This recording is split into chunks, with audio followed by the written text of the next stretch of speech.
Hello po, ako po si Zia at welcome po sa aking mini vlog.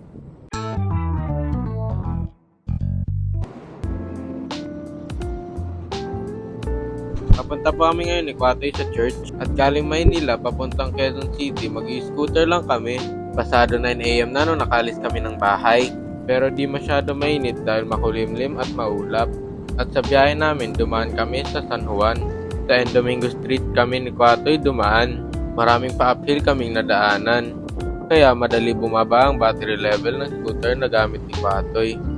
Kaya kalagitnaan sa biyahe namin, nag-swap kami ng scooter. From Domingo Street, nag-right turn kami ni Kwatoy pa Pitwazon Boulevard. At sa pagtawid namin sa EDSA, sakto merong dumaang train sa magkabilaang direksyon. Matapos namin tawirin ng EDSA, balik kami ni Kwatoy sa Pitwazon Boulevard. Pero di na namin binaybay ang kahabaan nito, pumasok na kami sa 7th Avenue. Para sa Main Avenue na kami dumaan. Galing dito, dire-diretso lang papuntang 16th Avenue kung saan located ang church. Medyo late na kami nakalis ng bahay kaya di na namin naabutan ang praise and worship. Dito na kami sa church nag-lunch kasama ang cell group namin. Bago kami makalis ng church, bumuhos ang ulan. After ng ilang minutes, humina at umaambon-ambon na lang. Umuwi na kagad kami ni Kwatoy, baka bumuhos pa ulit ang malakas ng ulan. Pumunta kami ni Kwatoy sa Gateway.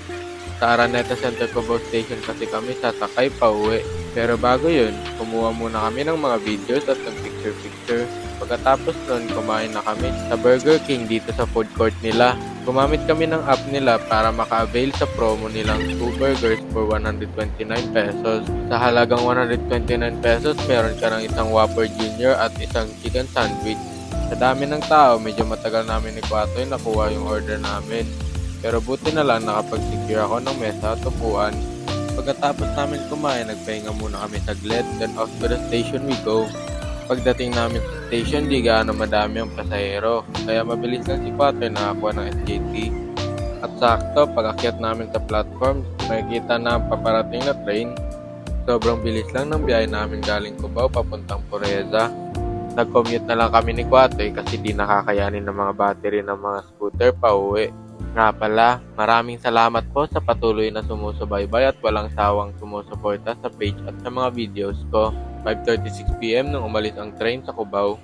5:48 nakarating sa Pureza. Pagbaba namin ni Kwatoy sa station, nag-scooter na kami papunta sa bahay. Pahinga muna kami pagdating namin sa bahay. Pagkatapos nun, pumunta naman kami sa Payatas, Quezon City.